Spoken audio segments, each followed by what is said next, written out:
नमस्कार, एक बार फिर से आप सभी का स्वागत है। न्यूज़ 18 का डिजिटल प्लेटफॉर्म आप देख रहे हैं। मैं हूं आपके साथ पूजा सचदेवा। इस वक्त एक बहुत बड़ा सवाल राजा हत्याकांड से जुड़ा, जिसका जवाब अभी तक नहीं मिल पाया कि आखिर राज और सोनम ने राजा को क्यों मारा।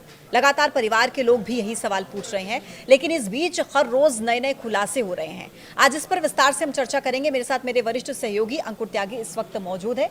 अंकुर जी, सबसे पहला सवाल ये कि इस सवाल का जवाब मिल नहीं पा रहा है कि राजा को आखिर मारा क्यों गया, और इस बीच राजा के भाई का ये कहना है कि सोनम और राज ड्रग्स लेते थे। हाँ बिल्कुल, ये अजीब सी बात निकल के सामने आई है, क्योंकि आप ये देखिए, ये जो मर्डर मिस्ट्री है इतनी उलझी हुई नज़र आ रही है कि रोज़ एक नया खुलासा हो जाता है। अब उन्होंने आरोप लगाया है, उनके भाई ने, राजा रघुवंशी के, कि दोनों ड्रग्स लेते थे और शायद इस ड्रग्स की लत में ही उन्होंने मर्डर किया हो। ड्रग्स का लत होने का मतलब ये है कि एक आदमी की जो सेंस होती है सोचने की कि भाई सही क्या है, गलत क्या है, जुर्म अगर मैं कोई करूँगा तो उसकी सज़ा मुझे कितनी मिल सकती है। तो शायद इन्होंने, जैसा ये इनका कहना है, इनके भाई का राजा के, कि ड्रग्स लेते थे और ड्रग्स के चक्कर में ही इन्होंने जो है राजा रघुवंशी का कत्ल किया है। लेकिन नार्को टेस्ट की मांग लगातार की जा रही थी, और इस बीच शिलोंग पुलिस ने यह भी कह दिया कि नार्को टेस्ट की जरूरत इसलिए नहीं लगती क्योंकि सोनम और राज ने जो भी किया है वो कबूल कर रहे हैं, और ये सच भी है, उन्होंने कबूल भी किया है। अब क्या लगता है इस केस में, और बाकी क्या रह जाता है? देखिए, इसमें मुझे नहीं लगता कि नार्को टेस्ट की ज़रूरत पड़ेगी, क्योंकि जो एविडेंस थे ज़्यादातर पुलिस ने जुटा लिए। अब जैसे क्या थे, एक तो सीडीआर था, यानी कि जो मोबाइल फ़ोन पे जब जब बात हुई, लोकेशन हुई, एक वो सबूत है। दूसरा सबूत है हथियार, वो भी बरामद हो चुका है। तीसरा सबूत है जो बैग, पैसे और एक पिस्टल और एक लैपटॉप, इनमें से भी काफ़ी चीज़ें बरामद हो चुकी है। प्लस गवाह यानी कि जहां आके रुके, वो जहां उन्होंने साजिश की और हत्या के बाद छुपे, वो भी गवाह हैं। और 2-3 लोग जो शिलोंग में गए थे, पुलिस के पास उनका भी सबूत है, चाहे वो डिजिटल के तौर पे हो या फिर उनके वीडियोस फुटेज हों, सीसीटीवी फुटेज हों। तो अब ऐसे केस में जिसमें क्लियर कट हमारे पास एविडेंस होते हैं, तो उसमें फिर ये सोचना कि भाई नार्को टेस्ट किया जाए, उससे कोई और जानकारी निकलेगी, मुझे नहीं लगता।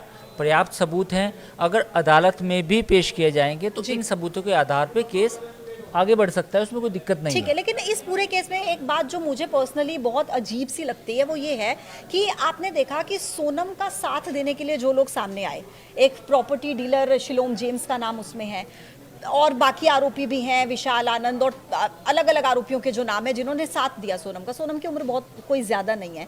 क्या आप इस बात को मान लेंगे, स्वीकार कर लेंगे कि क्या केवल सोनम और राज के रिलेशनशिप के चक्कर में इन सब ने एक मर्डर करने में उसका साथ दे दिया? देखिए, मैं बिल्कुल, एक सवाल है कि सोनम और राज ने, या सोनम की मैं बात करूं, एक आदमी के चक्कर में फिलहाल 8 लोग जो हैं जेल में है ना।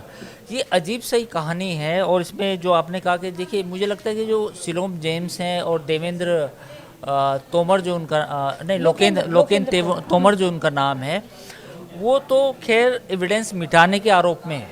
हाँ। उन पर ये आरोप नहीं है कि उन्होंने हत्या की या हत्या की साजिश में थे।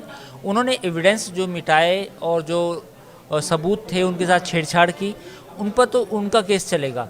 लेकिन ये जो बाकी लोग हैं, जिसमें से 2 गवाह पलट भी गए हैं आज अदालत में 2 गवाहों ने कहा कि भाई, 2 आरोपियों ने कहा, बेसिकली जो राज के जो साथी थे आनंद और एक दूसरे और हैं, उन्होंने कहा कि हमने हत्या नहीं की।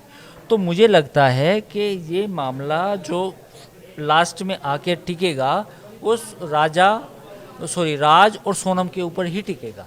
तो इसमें जो बाकी लोग हैं, जैसे लोकेंद्र की बात कर लें या हम शिलोम की बात कर लें, तो उन पर केवल जो सबूतों के साथ छेड़छाड़ है उनका ही केस चलेगा। लेकिन अगर ऐसा हुआ है कि कोर्ट में आकर आरोपियों ने इनकार कर दिया है, वो अपनी बात से पलट गए, तो आपको नहीं लगता कि पुलिस को कहीं ना कहीं गुमराह करने की भी कोशिश हो सकती है? ये नहीं, गुमराह करने की कोशिश तो बिल्कुल करेंगी, क्योंकि दोनों ने जब राज से पूछा तो राज ने कह दिया कि ये तो सोनम ने मर्डर मास्टरमाइंड वो थी। सोनम से पूछा पुलिस ने तो फिर राज का नाम लिया।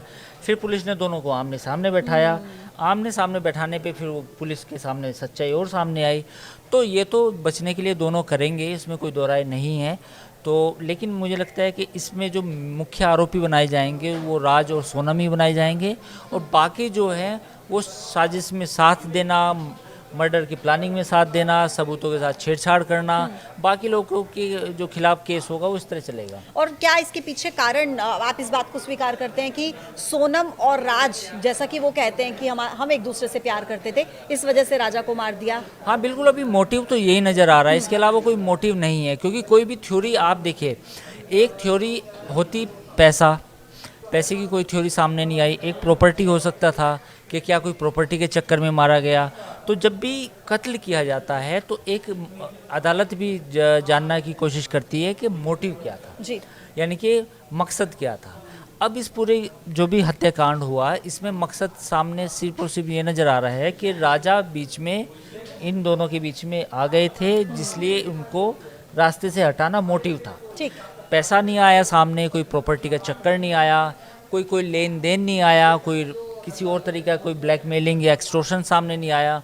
तो फिलहाल जो एक मुद्दा सामने आया है वो ये आया है कि दोनों के बीच में जो हमने अपने नेटवर्क 18 पे जो डिजिटल प्लेटफॉर्म है उस पर बताया भी था कि 3 मार्च से लेके 28 अप्रैल तक जो बातचीत हुई है ना, उसकी कॉल डिटेल घंटों तक 1-1 घंटा, 1.5 घंटा, 40-40 मिनट राज और सोनम के बीच में बातचीत हो रही है। तो इतनी लंबी बातचीत, दोनों कहीं ना कहीं निकट थे, दोनों के बीच में कुछ ना कुछ था, तभी इतनी लंबी बातचीत होती है। तो मोटिव वही था कि मोटिव दोनों के बीच में प्रेम प्रसंग था, जिसके चक्कर में राजा का मर्डर हुआ। बहुत शुक्रिया आपका अंकुर जी। तो आप राजा हत्याकांड को लेकर क्या सोचते हैं? अभी तक जो भी अपडेट सामने आए उसको लेकर क्या सोचते हैं? अपनी राय कमेंट बॉक्स में हमें ज़रूर बता सकते हैं। इस वीडियो में इतना ही, फिर मिलेंगे आपसे नए पॉडकास्ट के साथ। देखते रहिए न्यूज़ 18। नमस्कार।